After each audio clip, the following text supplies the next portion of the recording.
F'konferenza tal-aħbarijiet fl-Imsida l-Partit Laburista qal li l-Gvern ilu aktar minn 20 sena iwiegħed li se jsolvi l-problema tal-arar. L-ewwel weda saret fl-1992 minn Gvern Nazzjonalista.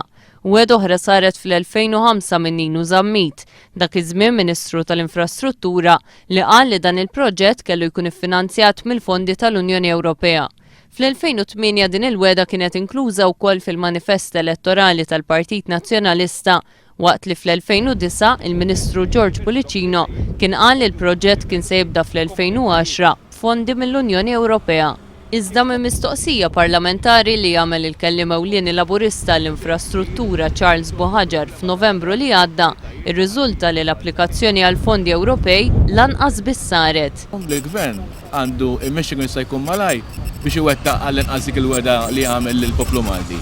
U aktar minn hekk, fejn hemm infrastruttura eżistenti biex tilqad il-problema kalvert fit-toroq u l-widien tagħna, jew ħsiebhom jew l-manutenzjoni neċessarja ħalli jkunu jistgħu huma jservu għal xiex huma maħsuba li jservu ġifieri biex jinqallu mafja.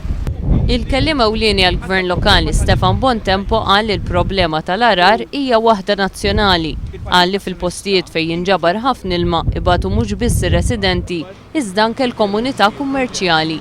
Dispjaċir ngħid illi l-kunsilli lokali, il-Gvern tal-Partit Nazzjonalista mhux qed itihom il-mezzi finanzjari, ir-risorsi biex isolvu u jgħinu f'din il-problema biex tissolva mill-aktar fis possibbli. Is-Sindku tal-lokal Clifton Green appella lill-Gvern biex jagħmel anke xogħol ta' tindif ta' spralli li spiċċa qed ikollu jagħmlu l-Kunsill biex iserraħ ras il-familji.